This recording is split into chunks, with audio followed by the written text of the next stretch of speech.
All right, welcome back to the Sean Trey Show. I have a really awesome guest tonight, Addison Henderson. Addison, would you like to introduce yourself, my friend? Um, yeah, well, I'm Addison Henderson, from Buffalo, New York. I live in Los Angeles now. Been in LA for a very long time. I'm an artist, overall artist. Write, Nice. direct, act, produce, do all of that. So that's what I do with my time. That's what I've been doing for the last almost 20 years. That's awesome. Now, how did I love this one? Asking this one, how did you get into film? What was that process for you like? Well, I always say my father, God rest his soul, he was the original storyteller in my life.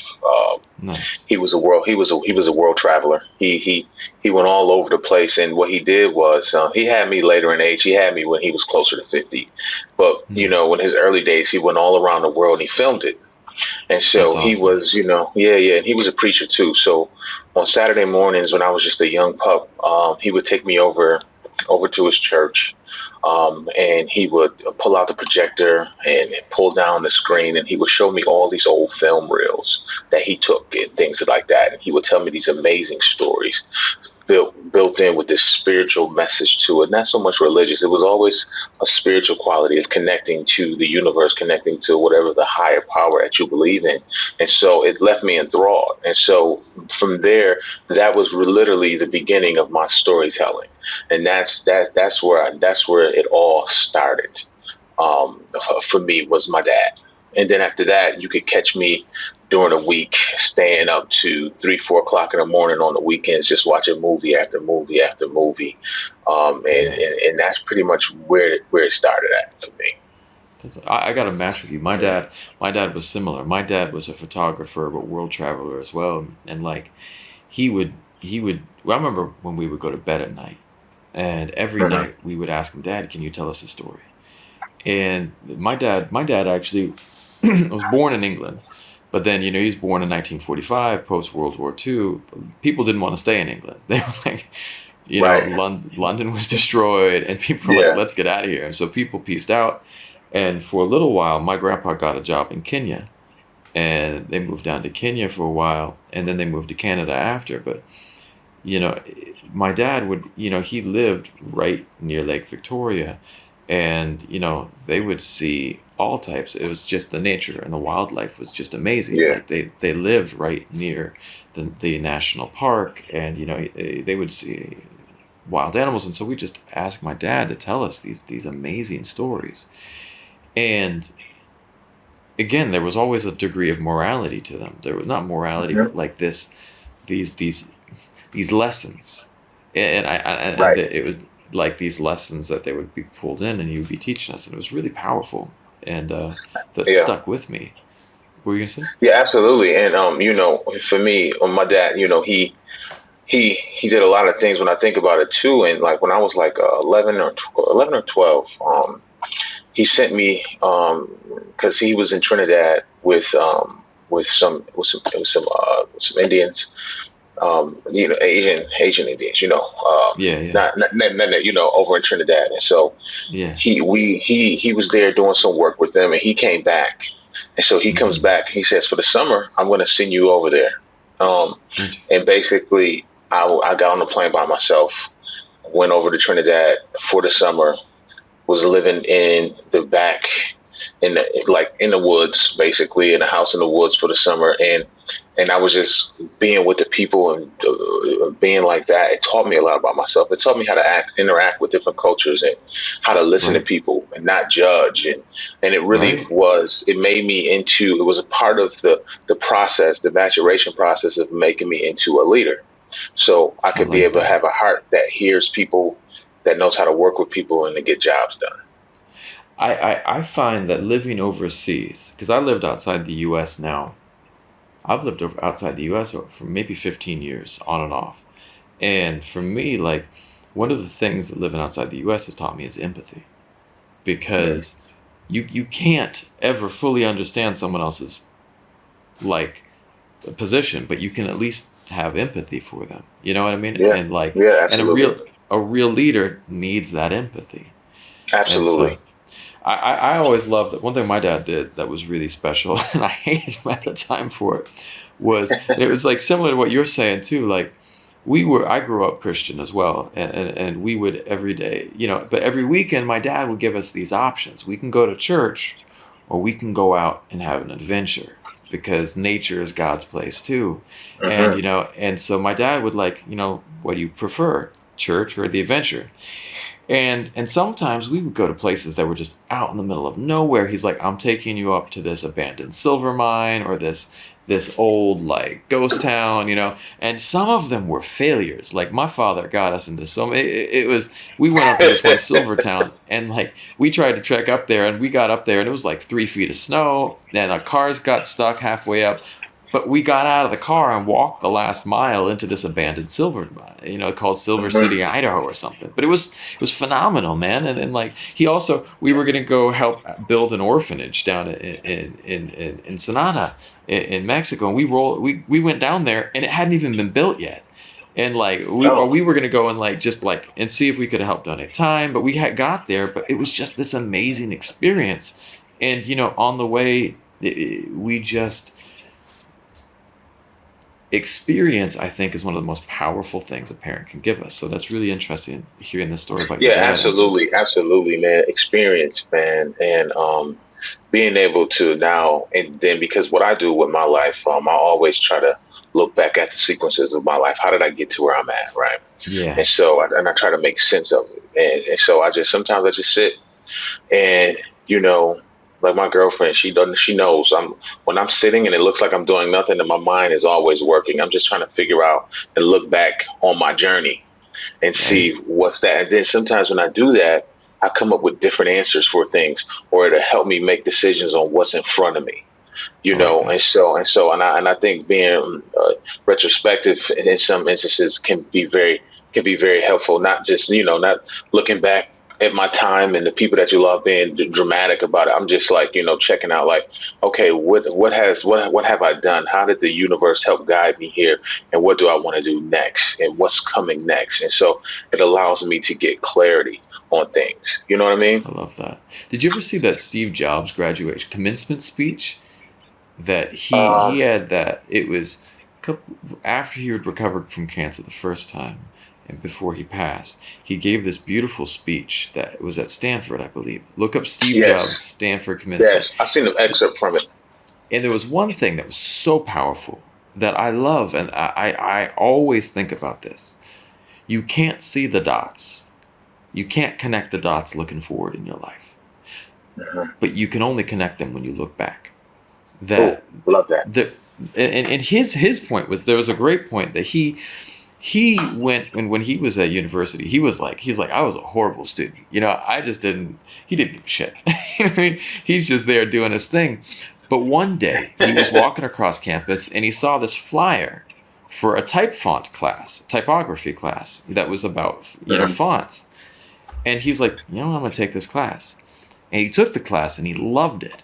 And when they were designing Apple computers, he said, we need nice fonts. I took this font class and he included it. And he says, because the PCs at the time didn't have anything like that. They were just, like really, really horrible block lettering. And Yeah, he's like, we got to make it look nice. And right now, the world of fonts that we have, all these options of fonts, all this formatting that we have, traces back to that one class that Steve Jobs took. that's crazy, right? Right. That's So, yeah. go ahead, go ahead. No, no, you go ahead, go ahead, go ahead. So your dad taught you storytelling. Well, how did you get into crafting and creating your own stories? How did you get to Right. that point? Yeah. Well, I'll give you the story. I'll give you a little bit about my background. What I was going to do after high school. I All was right. after high, so I'm in there. I did like little plays here and there, but Nice. I was much more of an athlete. I was an athlete in high school. I was running back, wrestler. Football. Nice. Yeah, football. Played Yeah. running back. I was a all state wrestler. And after high school, I Wow. was gonna go. I was gonna go study to be a professional wrestler. With Nice. Tasman, Taz out in Hell's Kitchen, right? He had a he had a wrestling school out there, and I used to go. It was this federation called ECW, Extreme Championship Okay. Wrestling, and That's they used awesome. to fly through tables and do all that. And I used to That's go when they came awesome. to Buffalo. I used to go set them up, talk to all the wrestlers because that's what I was going to do. And Yeah. then I got offered a football scholarship, and so I went out and played football for a couple of years at Alfred State College. Mm. And I was just like got a couple injuries, and I was just not having fun anymore. I come Yeah. back and you know film and it always was in the back of my mind. I used to talk to people about it. I was an avid movie watcher. Like in high school, I used to wake up in the morning on Sundays, check the box office numbers. I knew stats about actors. I knew everything about Clint Eastwood, this and that. It That's was just like awesome. a part of my thing, right? All right. Well, And later so on, I'm going to come back and ask you your top five favorite films. So we're going to come back on that. okay, okay, Yeah. and so I was doing that, and then I come back from school, and my best friend is tragically gunned down. Right, he's murdered, Really? and so yes, and so for me, it was like, okay, what am I gonna do? Why am I here? What is my life gonna mean? Because I know it's supposed to mean something. I'm supposed to do something special, and so Yeah. I literally had like $200 in my pocket, got in my car. I had family that lived in Newark, New Jersey, in Jersey City. I drove my Mm. car up to Jersey, slept on couches, and within a month, I was enrolled at HB Studios for acting and Nice. directing. And so for 2 years, um, I started doing that. And mind you, my uncle Jeff Friday, he has a film festival that you know. When I was young, he used to take me to the meetings in New York City, and the Mm. American Black Film Festival. He used to take me to the meetings in New York City, and he would let me sit in on the meeting, see how he was doing stuff. So all that, along with my father's storytelling with my uncle and experiencing that business side of it, it really encapsulated me. And I was like, man, this is interesting. And so I would go to the festivals when I was in high school, you know, because it started in Acapulco and then it moved to Miami. So I would go and check them out, and I would just be working and having a good time, but also taking it all in. So by the time I leave to go to acting and directing school, I have had an experience, and I've seen what it's like at the top of it. Like, oh my God, look at Mhm. what these people are doing. And it was, man, it was inspiring Well, to say the least. you're getting that business Uh, education side too. As you're getting the right. business education there as well, which is really important because Yeah, absolutely. you have to have both. You know, You do. You really do. so many people will do the film school and get the education, learn how to write, but they don't know how to make it. They don't know how to Yeah. put it out there, how to create, and Yeah. that's something that's Exactly. tough. You know, it is tough. It is tough, and it's a process of it's a learning and evolving process. And as long as you're willing to learn and evolve, you can stick to it. But you really have to actually really love what you're doing, because it Yeah. doesn't come with a date of you're going to get this paycheck and everything is going to be Right. okay. You know what I mean? It Right. has to really come from your soul, because if not, you're just going to be just disappointed and angry, and and not a person that people want to be around. So, but if you love Yeah. your art, for me, creating is something that I have to do. It's my life's work. It's what's in my soul. Because if I don't do that, Yep. I'm not happy. You know what I Yep. mean? So I do it when I don't have any money or there's no money coming in. I create. You Yep. know what I mean? Because for me, as a writer as well, nobody has to pay me to sit down in front of my computer. All I need is my computer, a blank page, and I can write and get all my thoughts and my Exactly. visions out there. You know what I'm saying? A So, hundred percent. so basically, I'm in New York doing that, acting and directing school. I did 2 years, and then I was like, okay, let me just go out to LA for a little bit and try my hand. And went out to LA, had some friends out there, and was doing some commercials and back, studying still, and but I was feeling like I wanted to like start creating like work. I want to start Mm. creating. And at the film festival, I met a guy that lived in Miami. He was like, "Hey, I got equipment. You can come down here. You can act and direct and some of this stuff, and we can work together." And I was like, "All right, cool." I was like, "I'm young, man. I'm 21, 22." I was like, "What do I need to stay in LA for right now? I can always come back, right?" And so I pick up, go to Miami. I was out there for almost a year, and we were just like making shorts and things like that. But that was like my film school, because I Yeah. didn't Right. formally go to when I went to HB Studios. It's more theater, right? But my Yeah. film school was hands on. It was like Yeah. doing bad stuff, like the lighting ain't right. you know, Yeah. and like, Yeah. but you know, I still Learn. had to. You got to learn, right? And Yeah. I still had the balls to go out, even after doing that, to go and show it all over Miami, and be like, hey, this is what I do. You know what I mean? I Yeah. was proud, and because I was learning, but I had done it, and I was like, yeah, Yeah. yeah, and so that was that process, and I was like, okay, this is great, and I started showing the movies, and then my dad gives me a call, and he's like, hey, I'm going to Africa for a missionary trip. I want you to come with me. And I was like, you know what? Let's do it. Nice. And got my passport. We, renewed my passport, and next thing you know, within a month, I'm in Africa with my dad for a couple months. And so I just started documenting him because my dad's an interesting character, and I can get into that Yeah. after I get through this. But uh, and I felt this experience, it's like rejuvenation, because I was like, what am I going to do now? What am I going to do next? And so instead of going back to Miami after Africa, I went back to Buffalo, and I started hanging out with some of my old friends and things like that. One guy in particular, Corey Green, he said, "Man, I want to do something. I like what you're doing in film." And he was like, I want to do something with you. And we started talking, and we came up with this documentary called The Forgotten City, Buffalo, New York, The Forgotten City, because, we had lived in a city that was once a big metropolitan area, and with still towns leaving and all that stuff, it just shrunk in size, and it Yeah. almost became like a wasteland, which is now being rebuilt like crazy. But it almost became a wasteland. This is what we grew up under. And so we were like, especially being in the inner city and things like that, and seeing things happen, and then my best friend being murdered. And we were like, we need to make a movie about Buffalo and tell our story, because my co-producer, his childhood friend, was actually the killer of my best friend. And so we said, Really. if we can come together, yeah, if we can come together and show a story of unity, we can unite a whole city. And that Wow. was the beginning of my first professional work, right? It was like, we said, we're going to do it. We took $1,000, got some little camp, like, professional enough Yeah. so that Yeah. people Yeah. would take us seriously.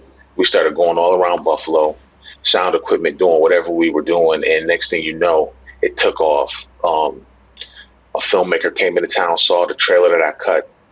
My dad hooked that up, and she said, "Hey, before I show my movie, I want you to show your trailer to the city of Buffalo, because there's a lot of people out there." Show the trailer, standing ovation, because people had never. People say, we're going to do something about Buffalo, but they've never done it. I was the first one to say, I'm going to actually do it. And then from Mm. that point on, the whole city got behind me. The whole city. Next Interesting. thing you know, I got $50,000 in my bank account, enough money to make the movie. That's You know, awesome. and that was the beginning of me becoming a professional filmmaker. You know what I'm saying? What I like about your story, that from what I've seen and what you've told me from conversations outside, and just from what I've heard about your dad, and one of the things my dad always told me is to live a life of purpose. And this was renewed for me. Mhm. I hope. I don't think I'm a. How do I say that? I'm not a bad person. I'm not a great person. I'm an okay person. But ever since I had my daughter, I have tried to be better every day and to Mhm. live better every day, because I see how important it is for the people who can't protect themselves to be part of the solution, and whatever that might be, and to live a life of purpose. And like your Buffalo film, that's not just about. So many people get into this because I want to be famous. I want to have my name in the lights. But you're making Right. content that's about spreading a message, and I think Right. that's beautiful, and that's something that I highly respect. And one of the reasons I wanted to talk with you. Now, tell me more about where you went from there, or you Right. said you want to talk about the next steps. Or do you want to talk about your dad? Where do you want to go? Yeah. I'll get into all of it, because Let's go. there's segues in all of it, because Right? Oh, speaking about purpose, right? Purpose. You were yeah. talking about purpose. I'll say this: whenever I do a film, it's always going to have some something about somebody trying to find their purpose, some type of spiritual Right. quality. Somebody's either searching for redemption, they're going after the meaning to their lives. Because for me, as this, I admit, my human flesh, I wake up every day, and and I live my life with purpose. Like, this is what I'm Yeah. going to do. How can I be better? How can I, make the people that are around me better? What Right. can I do? What can I do? And so my father, his church in Buffalo, New York, is one of the last stops on the Underground Railroad before Ooh. before enslaved people used to go and get over into Canada. And so it was his, because that church was headed for the wrecking ball, but it was him that believed in the history of the church That's so powerful. much that he bought that church in 1974. And so he kept that church from falling to the ashes, basically. And people from all over the world will come to hear him talk about the history of the church and do reenactments of people coming in. And so he had touched so many lives by salvaging that, and having that creating, having history still alive and breathing. Kids used to come. Kids, when he was alive, my dad, kids used to come and be like, man, because he talked so eloquently and just like with so much passion. They would be like, were you there? That's what Yeah. kids was like, were you there when it was happening? And so for me, that purpose that he had, because not only did he have that, but he was a man of the people. You could always come down to his office if you were troubled, if you had something was going on. He would be there to talk to you. And I had to share, me and my sister and my brother, we had to share our father with everyone else, because he was a man of purpose. He had great conviction. And that's where I get that from. I have great conviction in my work. I have a high standard of what I'm going to do. And that has followed me in the things that I do that I'm passionate about. And obviously film, directing and acting is what I'm passionate about. So we went to Africa, came back, and I did the Forgotten City, right? And so Yeah. right after that, we won some awards, and I'm screening the film, and and the producer, he had a paper in Buffalo called Our Voice. His name is Jamie Moses, the editor in chief. He said, Addison, so what do you want to do next? And I said, well, I went to Africa with my dad, and I had this amazing experience about identity and finding one's true purpose in life. And I would love to take some characters back there, people that I find interesting, and use Africa and the slave trade as a backdrop to the search for bloodline and identity. Wow. Not actual bloodline. Let me take that back. Not bloodline, but identity. Right? Like, what am Yeah. I here to do on this earth? So my dad was headed back. Um, and I was like, I want to go and simultaneously with my dad take these other characters and have my dad be in this documentary. So within 5 days, the he was my executive producer. He booked all these tickets to Africa, and we had a Wow. whole crew, and we went over there and we filmed for a month, and then filmed in Wow. Buffalo, and it was amazing. And I came back and I was like, okay, now it's time to go back to LA. I'm about 26 at the time, and I'm really a science fiction, spiritual kind of M Night Shyamalan writer, and so but I was doing these documentaries, and I was like, well, it's time to go back to LA, pursue my passion.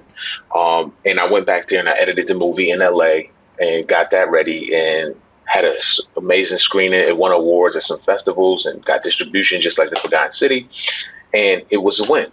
And I got to tell those two great stories in this documentary format that I wanted to tell, that really meant something to me, and about identity, about searching for oneself, oneself and place in the universe. It stuck with me ever since then. And so, and now I'm back in LA, and you know how sometimes in LA you meet some people, and the business isn't right. They're not the right people for you. Yeah. And I pray and I meditated to the universe. I said, Lord, send the right people in my life that are my tribe, are my clan. Because when you transplant, I need to talk to you. yeah, Beginning of this year, I'm very spiritual. I'm not yeah, religious, but I'm extremely spiritual. And my prayer to God, I was like, God, I want you to send me my tribe. I want you to send me the people that I can grow with, that I can go to battle with, that I can create with. And in the last 6 months, these people have shown up that are my family, that I believe that the universe dropped them in my lap, because it's not just a friendship. And it's just like this aha moment, like I've known you forever, my friend. You know what I mean? Yes, yes, And so I yes. feel you when you say that. That hits, Yeah, man. absolutely. And I was like, because I had spent so much time, I would not, I was connecting with some people that really actually, you know, were just a waste. I know how LA is. People are Yeah, like, that, and I'm not hating on LA. I love LA, but people there will be like, oh, who do you know? What are you doing? yeah, And it's like you get sized up in 2 seconds. It's like, oh, what do you? absolutely. People are like, what can you do for me? Instead Hmm. of how can we help each other? It's Right. it's What a can you do very for me? it's Exactly. what can you do for me? Exactly. Yeah. So Yeah. go And ahead. then the moment you can't do anything, then it's like, oh, They you see what I'm discard you. saying? Yeah, Yep. yeah, exactly. And so, went through a couple, situations where it wasn't pleasant. And I said, Lord, I'm doing what I have to do. I'm focused. I'm creating no matter what. I'm getting the message out there. I'm learning. I don't have an ego. I have an ego, but I don't wear it on my sleeve. I'm very much malleable in a way where I can work with others, and I'm a great leader. I said, just put the right people in my life. And Yeah. within months, an old friend that we were friends throughout the years. My boy Logan Coles, he was living in New York at the time, and he had a girlfriend out in L.A. and he started coming out here. And he was like, Nice. "Man, I'm thinking about moving." We started hanging out more and more. He would come out here every couple of weeks or so, and then next thing you know, and we had worked together at the American Black Film Festival all these years throughout the years. So we've been knowing each other for like 18 years, right? And so he comes out and he introduces me to his writing partner, and it's Chadwick Boseman, and they had just finished writing. Chad was just about to go on to he just got done with a TV show. He's about to go on to a film, and so I had this house, right, where Yeah.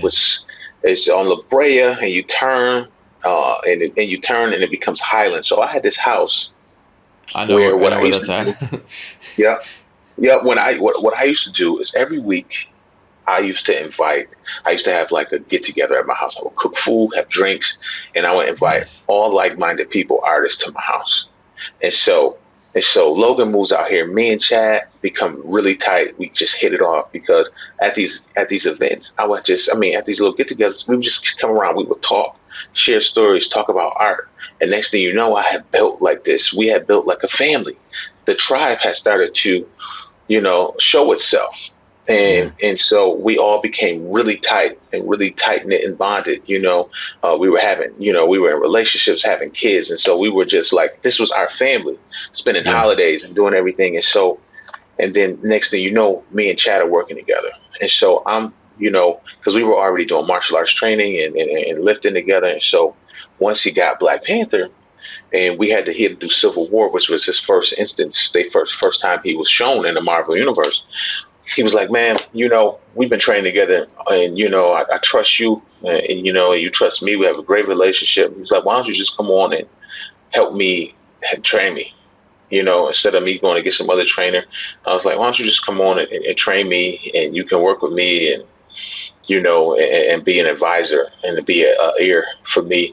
And so next thing you know, we're working together, and I tell you, we traveled the world. We did so many amazing. I learned so much during that process, and so wow. And I'm writing. I got TV shows. I got scripts that I'm putting out there, and as I'm doing that, as I'm working with him, and I'm absorbing and I'm learning so much, man. It's like it was amazing. And so we do that, and while we're in Atlanta shooting Black Panther, I'm like, okay, I know I'm going to make a feature soon.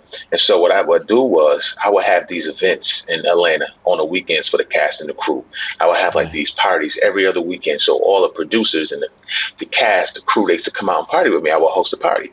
And so I was getting to know people. I was telling them about me. I was making connections, building relationships, you know? Yep. And so in some weekends, I would go and I would shoot. I would act and direct in these shorts. I'll find these great locations because I was getting myself prepared to Yeah. not to do my film. Yeah. You know what I mean? I was preparing myself, You and then have to. right You when, have to build up to that. yeah, You know what I mean? yep, yep, exactly. Especially what I was going to do, right? Direct and star in a movie.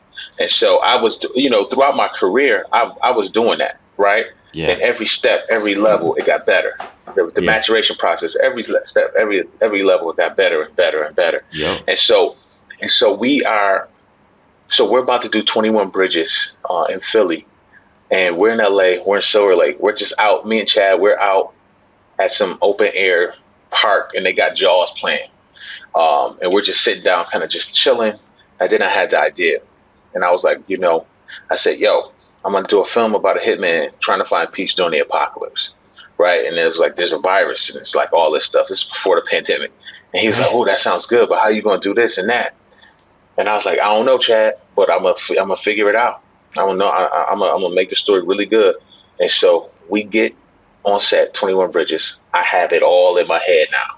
And so while we're on set, I'm just I'm just writing my script, boom, boom, boom, boom, boom, Nice. knocking it out, knocking Hey, out. We shot when from. Go ahead. when you feel it, no, no, and I've been there, man. When you feel it, there's been times where I feel forced to write, but when I really feel a script, it is like Yeah, it funnels through me. Like absolutely.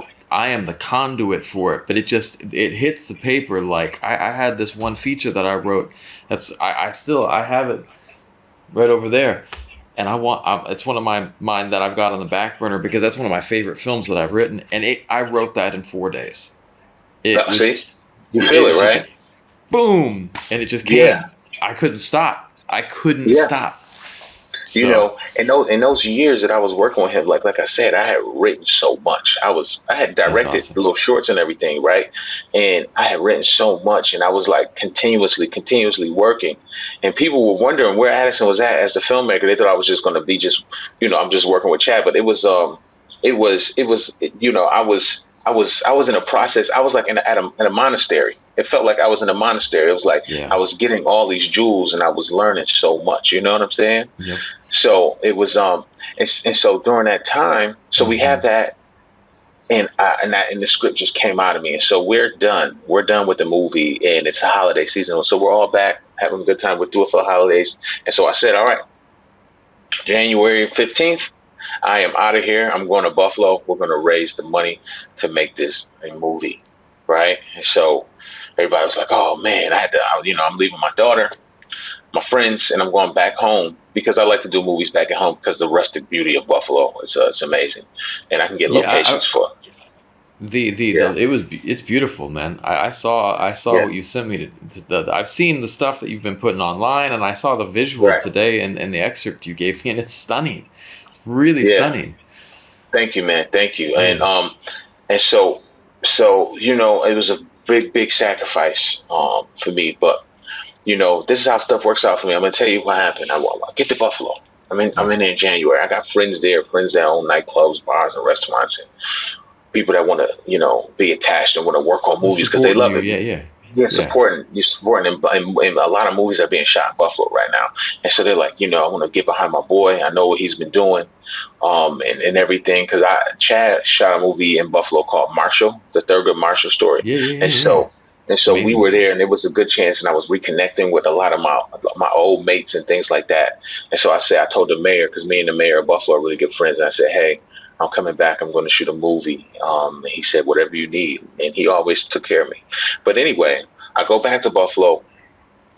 We're location scouting in the dead of snow. My beer overflows sometimes. It was a mess. But I'm like, we're gonna shoot this in the winter and like all like that. And I thought I was gonna go home and just raise the money easily. I was like, oh, this is no problem. Whenever I want to do a project, I get it done. And I was like, Yeah. this is not gonna be a problem. So months had passed, and we were not raising the money that I thought. And I was like, oh man, Mm. I don't know if we're gonna make this project. Is this gonna be the first time I set out to do a project and we're not gonna make it? That's crazy. That's crazy. And so my producers was like, Addison, don't come back. Don't come back to LA. Just stay here. don't go back to LA. Stay here. We're gonna get this movie done. And I was like, okay, I know. I'm not leaving. I'm not giving up on it. And so, but another month passed, and I was like, I don't know. And then I get a call from a guy in Buffalo, a guy in LA. He's a producer, restaurateur. He says, "Hey, I heard you trying to make a movie, man." He's like, "Send me a script. I think I may have a guy." And so I said, "Okay, I heard this before. Yeah. Let's see. Let's give it a Yeah. go." Sent him the script. 2 days later, I had six figures in my bank account. Right, Damn. put up the movie bank account. Right. Yeah. Okay, Yeah. and then so my other producer, Leah Cohen Mays, incredible producer, writer, actor. She was working with me, and she was like, and I had met a good friend of hers. They've been friends for 20 years, Joe Wilson.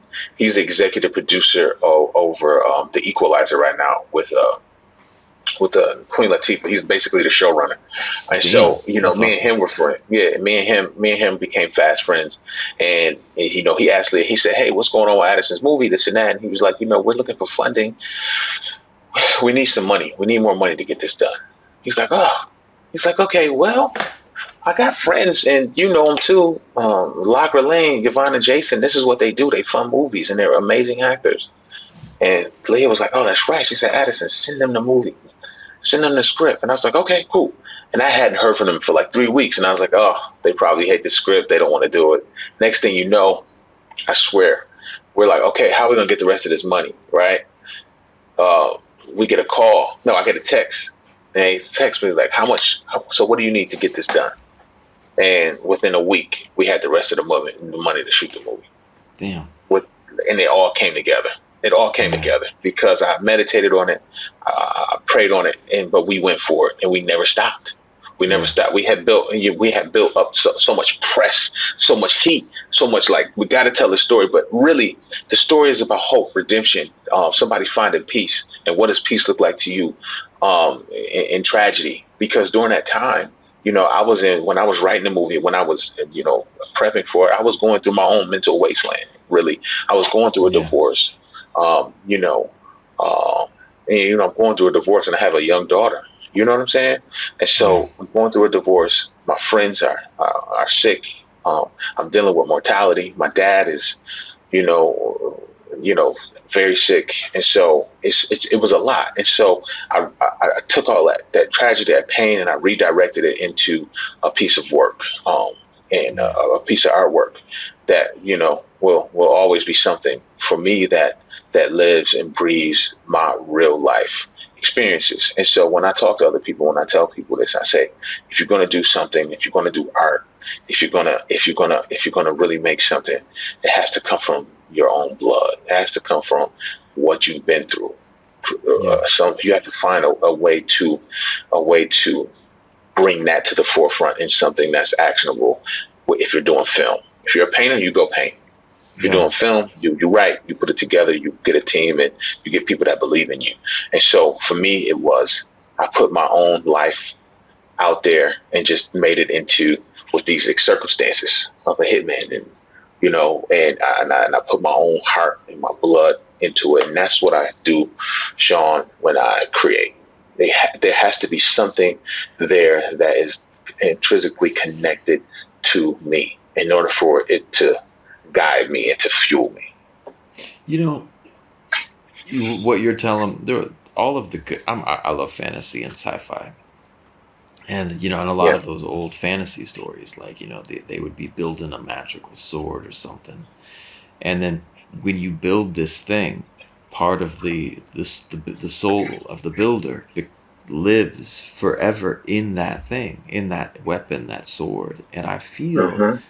I feel like the soul, what you're telling me is you're putting part of your soul into that film. It is alive. And not just you, but all of these people who willed that into existence. You know, Right. their life force is tied up in this beautiful thing and it lives on. I love that. I love that Yeah. part about the storytelling, about the story crafting and such, because yeah, this is bigger than us. What we are Right. doing is bigger than us, and you look at people who have the great actors, that the roles that they took are even more iconic than the person. You can go from something Hmm. as simple as like Luke Skywalker and Mark Hamill. I like Mark Hamill. Seems like an awesome guy. But I mean, Yeah. Luke Skywalker's freaking iconic. Right. I know. I know. It's iconic. In the most recent scene of the, did you watch? Are you a Mandalorian fan? Hmm. Oh Did you yeah. watch season two? Yes. Okay, so I'm not I giving watch. I anything watch. I away. watch. No, I'm you're not not giving getting anything anything with away it. when we're talking about when like yeah, that moment that I saw Luke come back, man, I was I know, crying like a right? little kid. I was crying like I was like, there is hope in this world. There is good. It was Luke is back. powerful. Yeah, Luke is back. Woo! It was that the power of movies to give people hope, the power Yeah. to give people, to inspire them to make change, live a better life. That's what this should be about. And if we're not doing Yes. that, what the hell are we doing? You know what I mean? Right.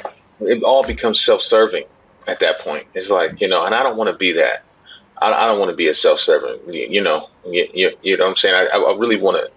I was brought up to help, To to serve. to to serve, man. Because and I always tell people this too. I say in order to lead, you must first learn how to serve, because that's where all the knowledge comes from, Do you the ever? wisdom. I don't know what the church denomination you grew up in, but I grew up in a church that one of the practices that we did was there were all these ceremonies, but the washing of the feet. And Yeah. like we would always, and it was something that was really powerful. And I remember my dad would try to wash more than one person's feet. He would try to wash as many people's feet as he could. And I was Hmm. like, Dad, why are you doing that, man? And I was like, Dad, you're like, you're this high level, you're some, my dad always had work that was associated with the church or helping people, but he was a businessman. He was, someone that I thought of as having status. I was like, why are you getting on the ground and touching these people's feet, Dad? That's below you. And I'm like a little kid, Yeah. a 5, 6, 7-year-old kid, and I didn't understand it. And my dad's like, because a real leader has to be willing to get down on his feet and take care of other people. If you can't, and even my dad's he's like 78 now, and Hmm. he runs a massage school, and he got out of his business life and he went back to school in his like late 60s, early 70s, and learned massage, and now he runs a massage school. And I said, Dad, why do you That's do this? He's amazing. like, I'm never quitting working, because he's like, it's about service, it's about helping people, it's about doing what he can. And we might not always see eye to eye on everything, but I respect that that view more than anything. And that's something that I try to bring into my film and into any of the media that I do, is this idea of Yeah. we have a responsibility to each other to do something to help Right. one another, Yeah, man. And that's the beauty of life. Honestly, man, right? that is that, for me is that's what makes it worthwhile. I have my kids, and I give them as much as I can, you know what I'm saying?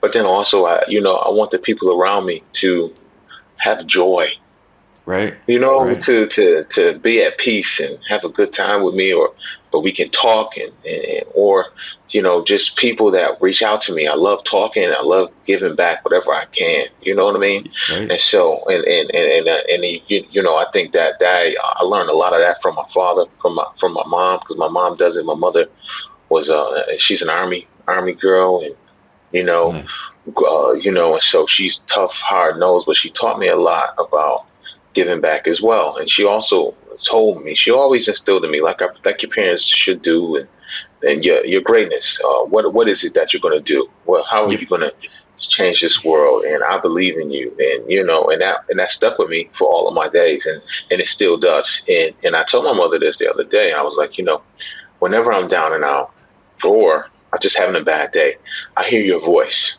I hear your Nice. voice that always tell me to keep going. And there's greatness on the other side of this wall, or on the other side of this hill. you know, Yeah. because these are, you know, as human beings, we all deal with some things as, you know, mentally and, you know, physically, we go through different things. Yeah. And so, and so in each day, there may be a hurdle. Let's get through that hurdle. On the other side is some greatness. On the other side, maybe it's some peace. And so, you know, constantly I'm just searching and looking and trying to touch the people that are around me as much as possible and give back. And you know, and that's what Chad used to do. You know, I'll tell you, when I was doing my film, you know, he was going through treatments, you know, trying to get right, but he came and gave me notes on the script, give us death when he didn't have to.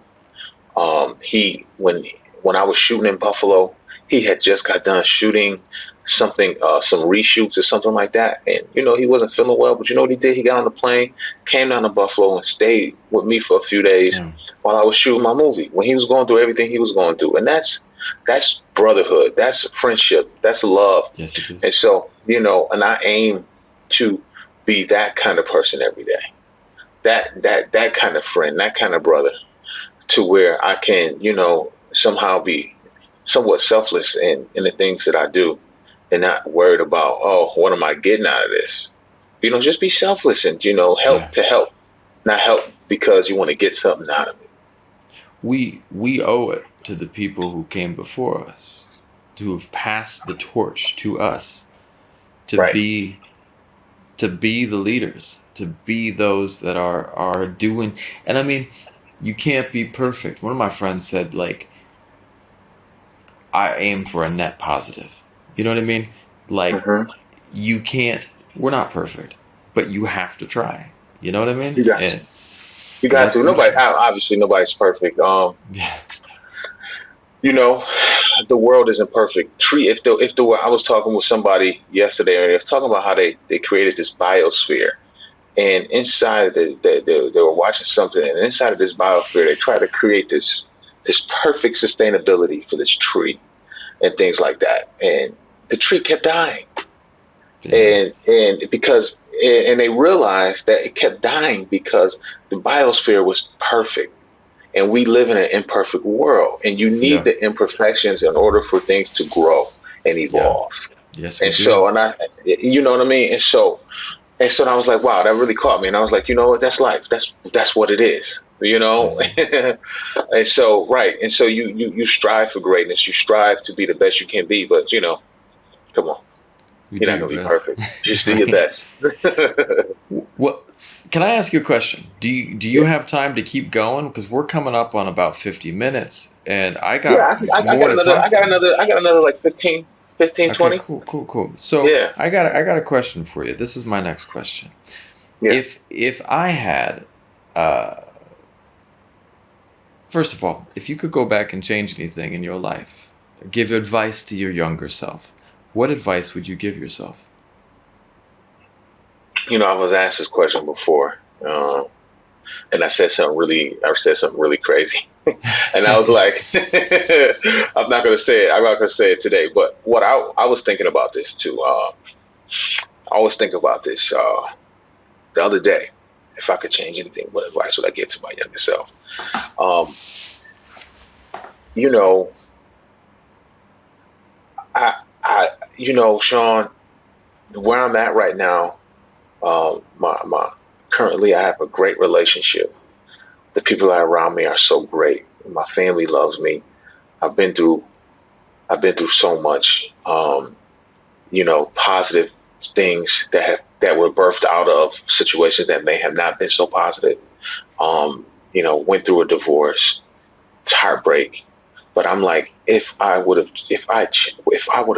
change something, or if I was to give a little clue to myself, where would I be? Right? What would happen along my space time continuum? How would I? What kind of? I would have created like some variant in there, and maybe I wouldn't be sitting here talking to you. Right? You know what I'm saying? And so for Yeah. me, I'm like, I have to leave it alone. I would just Yeah.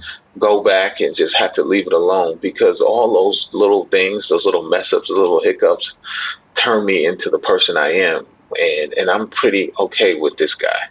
You know what I'm saying? And I like so that. And so I wouldn't really change anything. I wouldn't mess with it. I would just, Yeah. you know, maybe just watch it a little bit, enjoy it, get some popcorn. Right. I like that. You know? Well, let me flip it this way then. If I had Aladdin's lamp right now, genie pops out. Yeah. What would you wish for? Oh man. This is a spiritual Uh question, my friend, because this is setting intention. oh man. You know, at this moment,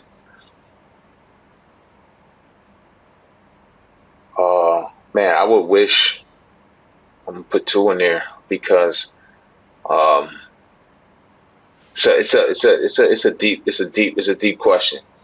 And you know, but really, um if I could do anything, I would wish probably that Chad was still here.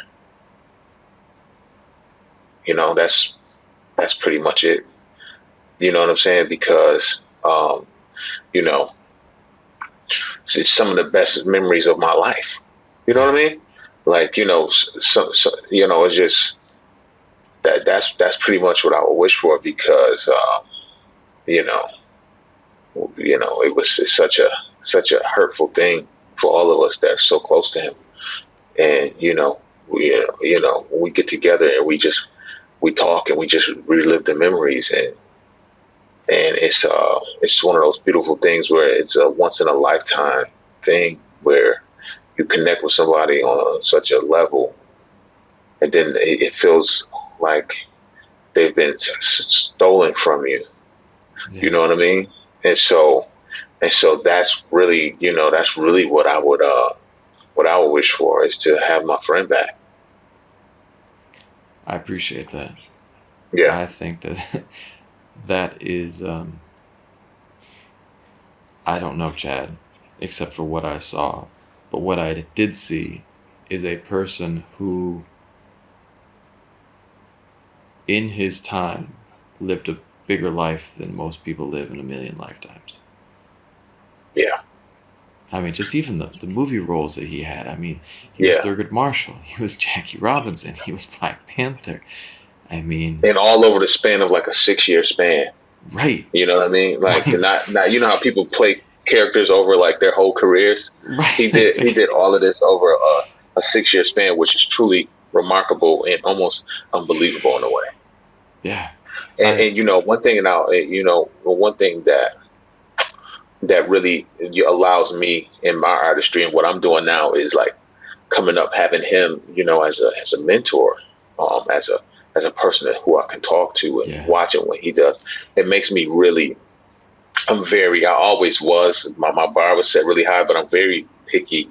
I'm very thoughtful about everything that I do because it all yeah, means something. And so, that was that's a blessing. You know what I mean? Just like having, like, like I said, it was like I was in a monastery. yeah, I studied with a great, you know what I mean? Um, yeah, and he left a legacy not only on screen, but he left a legacy with everybody that he touched. Really, yeah. everybody that he touched. And so, Well, there was this great. I love this. There was this great thing that I read about when someone dies. Don't go talk to a physicist. Like there's this beautiful poem. I don't know how to say it, but like it's like because according to physics, the energy that person is never gone. right, Like everything they touched, it is forever rippling out into eternity. You know what I mean? Like there is this beautiful echo forever onward. So yeah, I believe, absolutely, and it's on us to keep that going, to keep right, those ripples going. You know what I mean? exactly, exactly. And that's what we aim to do. That's what I aim to do in my time that I have here on Earth. I aim to do all the things that I can do, create as much as I can Yeah, with pizzazz, with panache, with yeah, heart, with right. grace, with all that stuff. You know what I mean? Yeah, for sure. You got to have that fire in your soul, man. Yes. And if you don't Yes. have that fire, because there was a great quote by who was it? Maya Angelou once quoted. I'll pop the quote up on after on a pop up after I edit this, but it's essentially was darkness is real, and to fight darkness we have to, as much as we can, connect to the light, and we have to be and embody that light. You know what I mean? Yeah. Yo, absolutely. Absolutely. And when you say fire in your soul, it's like, it's like that light. So even when you're manifesting, when you're talking, it's like that light should be shining coming out throughout. You know what I mean? Yes. Yes. You Exactly. feel me? I feel So you. yeah, Set that intention, my friend. that's right. That's right. Right. Intentional. Intentional. What you ask for, what you give to the universe, what it gives back. Intentional with everything. You know? But with great power comes great responsibility, right? Yeah, absolutely. Absolutely, my friend. I appreciate this. This was awesome. I hope that I can get you back on sometime. Absolutely. When I want to deep dive in. We gotta come get you back on. I want to deep dive into Givers of Yeah, Death. We barely touched yeah, on that, that's what we'll man. do. When the movie, because the movie comes out in 2022, first part of Awesome. 2022. Then As we're come back leading up on. to that, we'll come back on and we'll talk about that. I'd love that, man, because I want to hear. I want to hear how you guys went about making it. I want to hear about all that because it looked like. I mean, I watched it. It's beautiful, and Oh yeah, you guys shot it really nicely. I want to talk cameras. I want to talk, like crew size. I want to talk all that, man. So oh yeah, absolutely, absolutely. We'll dive into that on the next go round. I love that, man.